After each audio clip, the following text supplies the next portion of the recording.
just gonna play Isaac, I think. I think that's a good idea here. Yeah, I just need something a little bit... I need something a little bit nicer, you know? I am playing on tilt. You lose an Isaac run and it kind of just ruins your whole damn day. Yeah, sure, I'll take Ouija Board. I actually don't even want to reroll that. Believe it or not, I think Spectral Tears is an underrated tear effect. It's actually really good to have. That's my tip of the day. Don't underrate Spectral Tears. The fact that Ouija Board comes with a Tears up is just a bonus on top of that. And also part of the reason why I decided to take it. An inverted strength card, nice. What a great thing it would be if I could actually acquire anything in here. That being said, I'm gonna check it anyway, because Dono Machine I could always blow up, except there is none. There's a restock machine, that's a bummer. I didn't mean to buy the pill! Oh my god, dude. Great start, aren't we? Great start. Don't tilt, it's Isaac, don't worry about it. Did you get that abysmal dogshit Apple ad too? What? No? What? Do you mean the one where they put everything in a mechanical press? And they just crush all that shit? Or is that, like, what are we talking, like, something else here? I don't get ads at all. Like, ever. Because I have ad block. The discourse about ads I could not possibly contribute to. Ad block don't work on Twitch? Well, here's the secret. I don't watch streamers I'm not subscribed to. So I don't know this problem. Also, there are probably Twitch ad blocks that do work. I had one for a while, and it did actually work. The unfortunate nature of it is that on streams of streamers that I am subscribed to, it would also cause the stream to have an extra, like, 10 seconds of delay for no reason. So, realistically, it was nice on the rare occasions that I would watch a stream I'm not sub to, but that doesn't really happen because I barely watch streams to begin with. So yeah, I guess I can't go to the alt path either. Man, what a start to the run, huh? Don't they have enough money? Yeah? And? Let me guess, you're watching on the free McDonald's Wi-Fi as well? On a stolen laptop? Using, I don't know what else. Stolen Windows license? Actually, no, the ethical consumer would just install Linux, right? Can I go 2 runs back-to-back making fun of Linux users? I don't know. Unless you might have to owes money to IRS and actively pours all that shit on CS2 items. You see, that is based, actually. The IRS can't repossess your money if you lose it all gambling. It's actually kind of genius. Wait a minute, this guy's onto something. Gambling as a form of tax evasion is actually fucking genius. The average American watches at least 5,000 ads a week? What the fuck? Bro, how? That's crazy. That's actually crazy. How do people put up with this? I genuinely do not understand how people still put up with television, by the way. Because, I mean, yeah, the ad watching is forced, obviously. Nobody does it. I mean, I don't think there's many freaks out there that watch ads out of their own volition. Surely, with the advent of streaming on the internet and stuff, I'm not saying like Twitch streams, I'm saying like, you know, Netflix and stuff like that, even though that also has ads now, apparently. Still, why would you use a service that bombards you with ads every 15 minutes? How does television still get away with that? I just don't understand. Oh, nice. Yeah, it's fucked, man. Advertising is the only thing that keeps the gears turning, man. I mean, it's the only thing that gets YouTubers paid and stuff, right? Wow, the hypocrisy of me making a modicum of money off of YouTube. Not much. Not a significant amount, but making a modicum of money off of YouTube and then telling people you should use an ad blocker, by the way. It's crazy, but it's how it works. Again, I used to think that advertising doesn't work on me for the most part anyway, and I still think that holds true, but ever since I saw an ad on Instagram once for clothes, for like shirts that had cool designs on them, and I was like, oh, these look kind of cool, I'm gonna check out the website. And then I did my research, obviously I looked at all the reviews and, you know, external sources on the store and whether it was all ethical or whatnot, and it was, and I ended up buying some of their shirts. Heavily discounted, obviously, because whenever you do a first buy of anything, they just give you a shit ton of discounts. But yeah, you know, I can't say ads don't work on me anymore because they obviously did. The ads obviously worked. But I suppose targeted advertising isn't that bad of a deal at the end of the day, right? Like, if the ad is at least targeted towards you, and like is something that you would actually genuinely be interested in, it's less annoying and less grating than TV ads, right? No, it's like, I'm not asking for the ethical to buy the shirts. Like, is it like, you know, where the designs actually... Because, like, there's all these stores online that take designs from artists, random artists, and just put them on shirts and then sell them again, right? Like random Redbubble pop-ups and shit. So I wanted to see if the people selling the shirts actually made the shirts, like the designs and stuff. I don't care if it's from a Bangladeshi fucking sweatshop. I don't care about that. Who cares? That's not the ethical concern I'm talking about. I'm talking about the ethical concern that the money I pay goes to the actual artist that painted the damn design. That's what I care about, nothing else. I want my clothes to be cheap. What the hell do you think? Who do you think I am? I actually don't know where the shirt was made, and realistically, I'm the average consumer. I couldn't care less either. Ah, yes. You know what? Maybe I should go Devil Deals today. Why not? Let's give it a try. I mean, Goat Head straight off the bat is a certainly nice pickup here, and I might as well roll this. You know what? I'll take the Mach too. That's absolutely wonderful. Peak terminally online person. Thank you. The bit worked. No, but to get back on track, I think targeted advertising is fine. Because the main issue I always have, like, TV ads, radio ads, all that sort of stuff, is that they're just loud and annoying and obnoxious, and it's... They don't know who the audience is gonna be.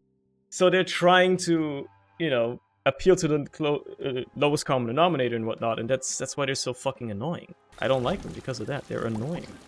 And, I mean, to an extent that happens on YouTube, I guess, with YouTube ads, because I turn off all the ad trackers, usually. I just said I wouldn't mind targeted ads, but even when I did get targeted ads, they weren't really all that targeted. Google doesn't know what the fuck I am. They don't know what to do with me. I don't go outside. I don't look for anything. I don't really do online shopping. None of these, like, data aggregators actually know anything about me. They don't know who I am. I'm a damn mystery to them. I'm under the radar, man. Instagram was the closest that ever got to figuring out what I'm into with those shirts. And that's the only time ever. Since then, even then, they don't know anything. This guy's a pro. Big fortune, yes. I still get those from time to time, which is crazy. I still get those posts from time to time. And then also, about once a day on Instagram, I get, you know, a horrific live leak video or dashcam video of somebody dying in a horrific car accident. It's just par for the course at this point, really. I was already desensitized to that shit a decade ago, but I suppose the more the merrier, right? Another devil deal, by the way. Lovely. No, I'm gonna not take Bloody Lust. I don't want to spend HP for it. I call it John Semisub, whoever that is. Every time I open the app, it's Russian roulette. Oh, it's a Drac Flow guy. Right. Okay, no, now I understand what you mean. I fully understand, actually. Okay. Makes perfect sense. Never mind. You see, I didn't know that he went by John Semisub. I get you. He's a wicked old man. He'll do anything for money. Guy's 16 and reposts OnlyFans girls all the time. I respect the hustle, man. I respect it. Uncle Lil Freak. That's just how he be, man. I'll just take this. I like the luck up out of this. Mostly because I want to use the charge on the item room.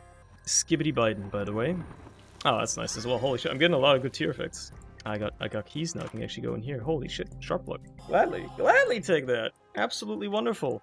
Unfortunately, I don't have the bombs now to go alt path, but hey, that's secondary. Oh yeah, the deals stay open. Right. Wait a minute. Nah. Never mind. I guess I could have taken it for free with the Whitefire. I suppose that would have been a decent idea, now to think about it. At that point, I would have taken Bloody Lust, so I can have it for free. But, you know, the person I follow on Instagram that posts by far the most is Hideo Kojima.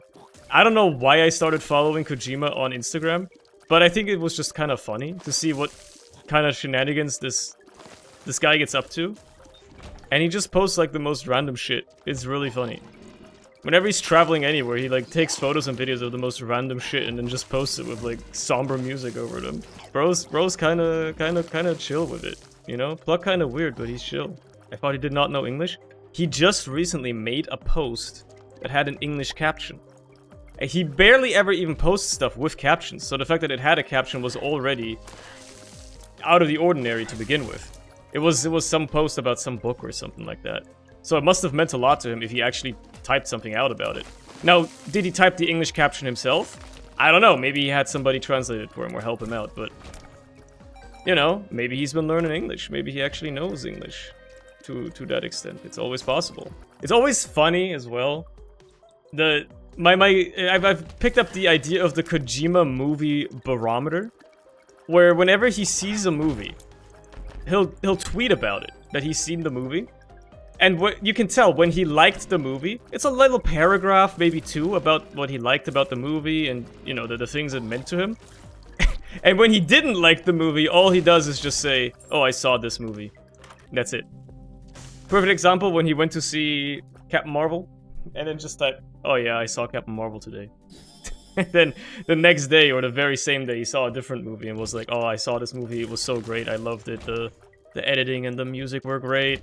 So, you know, if you ever want to know if a movie is worth watching, just look at if Kojima has posted about it, and then how long the tweet that he made was.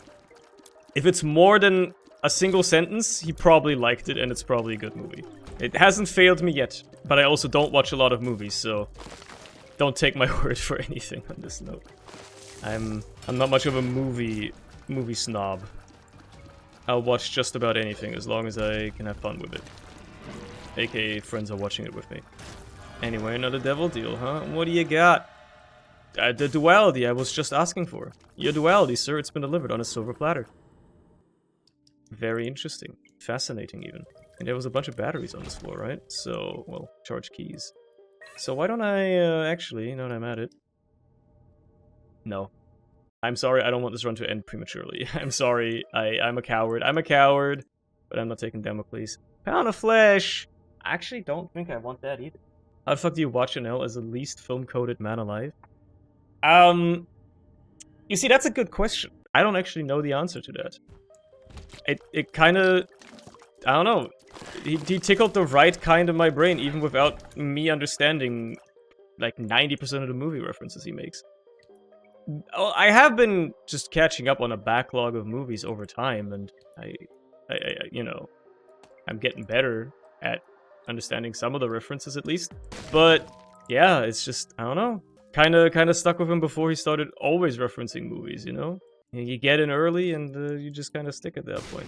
Hardhead, Conehead, okay, that's nice. Louis Cerny has been watching it for 15 years, has never gotten the high of getting a reference before Librarian explains it once. You can't say I've never gotten to experience that. I have gotten to experience that. It's just not a very common occurrence, or like a super common occurrence. But that's fine, because it's mostly background noise anyway. I don't actually pay attention to the streams much at all. It's just background noise. And then I'll just watch a Librarian cut the next day anyway to, you know, see what the actual good bits were. Why are you trying to backseat the way I consume content anyway? What are you doing? What are we doing here, man? Why are you trying to backseat the way I watch another streamer? Like, who cares, man? Bro's funny. That's all there is to it. Are you trying to min-max your media consumption? Brother, you are cooked. Are you one of those motherfuckers on Twitter that's like, if you ever like a certain problematic movie, they're like, oh, you better have media literacy. You one of those media literacy motherfuckers? Yeah, haven't you read at least 2,000 books? Aren't you the, You need to be super smart to be able to comprehend this one. And Luther replies, name 3 women that feel safe near you when somebody asks a girl to name 3 Nirvana songs after seeing their shirt. Based. I vibe with that. I fuck with that energy, man. I fuck with that. Infested and tears down. Last one a bit unfortunate, but what can you do? Oh, that tears down is actually noticeable here. I hate it. Ow. I just didn't even make an effort to dodge that one. Ah, yes, I get to see angel deals now. Delightful. Delightful. I actually kind of just want this because of the tier rate. I'll reroll 1 key piece here. I will use the strength card as well, just to make this a little bit faster. And then I will pick up the other key piece. Because why the hell not? Okay, well that's dog shit. Never mind. I regret my decision. I suppose I can get myself a charge though. And roll it again. Now Star of Bethlehem. That I can get behind. I fuck with this one hard. I fuck with this one hard. I need to stop using all these damn zoomer expressions, man. I had actually like a thought today that occurred to me, which was something along the lines of, obviously there's expensive clothing and obviously there's cheap clothing, and there's, you know, outfits or people you would consider to be stylish, people you would consider to have good taste in fashion or clothing or stuff like that. But much like art is subjective, I would also think like fashion taste is obviously subjective. Basically, the end of this bit is, or the end line of it is there such a thing as an objectively ugly outfit? Because what you might consider an ugly outfit or something you would never want to wear could be considered fancy or stylish to somebody else, right? So, like a shirt made of gold, yeah, it's jarring, it's not great looking, but is it truly ugly? I don't know, right? I feel there's... Okay, that's a good gamble. I feel there's somebody out there that probably likes it, and like it can't objectively be considered ugly if somebody likes it, I suppose. It got me thinking, like, what would be the ugliest, objectively ugliest outfit in the world? I don't know if that's something that exists necessarily.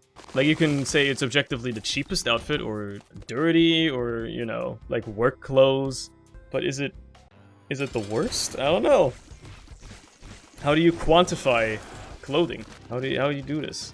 That's a question. Is there media that's not funny objectively? I don't know, actually. That's a nice little item.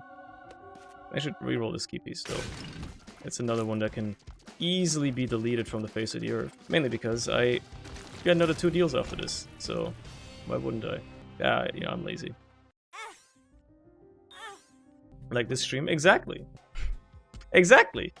And yet there's people that watch this shit, so obviously it's entertaining to somebody. Yeah, whatever, I'll take this. It's objectively not funny, but yet somebody is here. So, who am I to judge, right? Everybody's got their own tastes. I'm at gunpoint? No, you're not. I can't afford a gun. Or even legally acquire one. Some HP for me. Don't mind if I do. More fuel for the sharp plug plays that inevitably will happen. Enough bashing the streamer. Chat, come on, let's be nice today. Do you think there's streamers that have a dynamic like that? I feel like there's only 2 types of streamers, right? That have 2 types of dynamics. There's the ones that just get pampered by their chat. That, you know, have a great... They're just always happy, good vibes, all that stuff. And then there's this chat where everybody hates me. Which is fine. I can live with that. But... you think there's the different type of dynamic where the streamer gets like a remotely confrontational chatter, and instead of either banning them or going along with the banter, which are the 2 options that I've just listed, they go like, oh come on man, be nice, it's a nice place here, like, basically fueling the troll or something like that. I think that making that, like, you're basically a wimp. You're making that your whole personality. I don't know, man. I wouldn't want to live my life like that. Do I want butt in a box? Sure, why not? Give me butt in a box. It's like an elbow with 2 sides. Yeah, he kind of confronts the chatter back, though. Like, he stands his ground. That's the difference, right?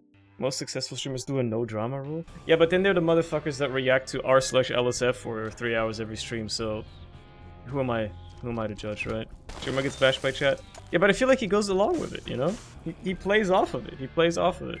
At least in my experience, from what I've seen. I, most of the time, don't get to watch Germa streams because, well, he doesn't stream anymore. But even when he did still stream, he would stream at ungodly times in the day.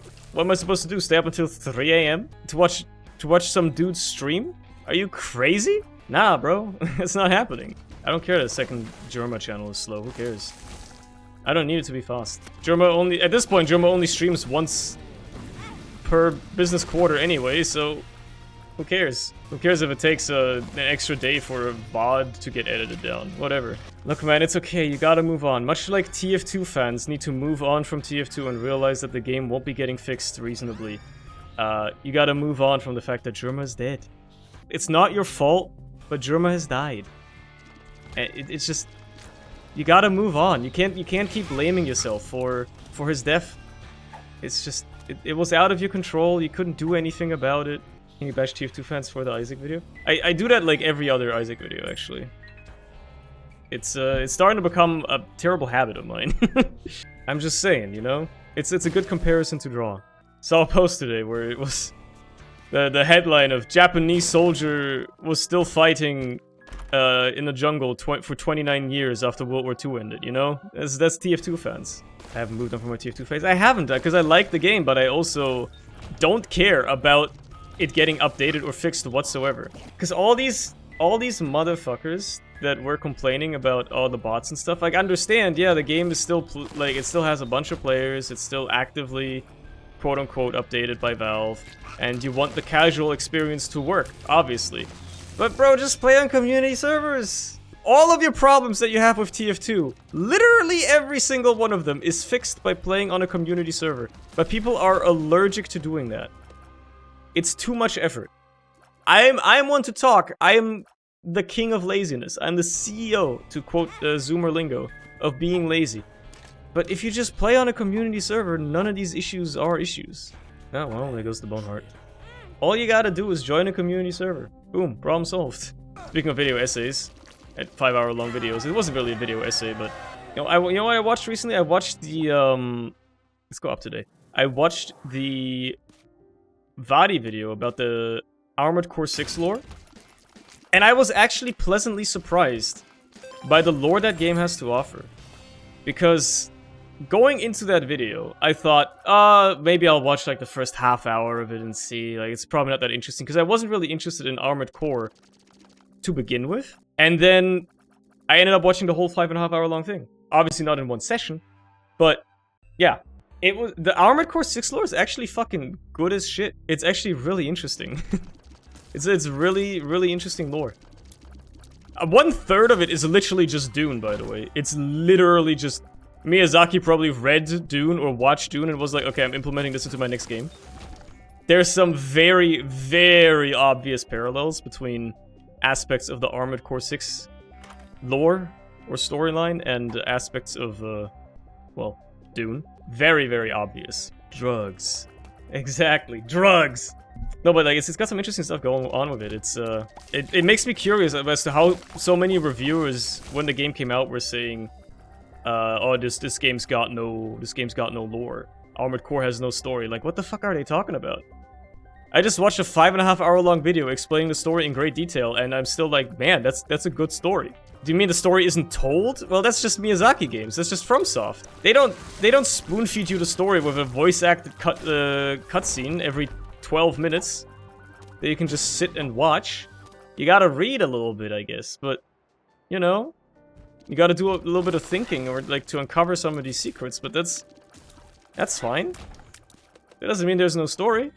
It's like saying Dark Souls or Elden Ring have no story. They objectively do, and they have good stories. You just gotta put in a little bit of effort to uncover that story. Can't tell you the story at all. Who's Radigan? Yeah, exactly. Like, unless you do the research, all you know is that Radigan is America. That's it, man. There's a good story there, it's just that you don't get it told to you. You don't get it spoon-fed to you, and I guess that's what people need. They need to have the story fed to them, like a little baby. If I am not told what emotion I'm supposed to feel, then what's the point, you know? Need to pick up this key piece. I might as well reroll. Holy shit. Holy shit. That's a pretty good get. You never see her? You actually do see her. The statue at the very end of the game that you interact with to end the game. That is America. Also, her statues are all over the map, for that matter. Who's Mikola? Mikola is one of Melania's children. Most specifically, America's children. One of America's children. The brother to Melania. More specifically, he's the child of Marika and Radigan. Which I know how this sounds because I just said Marika and Radigan are the same person. They are, but they somehow had 2 kids. Maybe even 3. We don't know that yet. The DLC will clear that up. But they had at least 2 kids who were Mikola and Melania.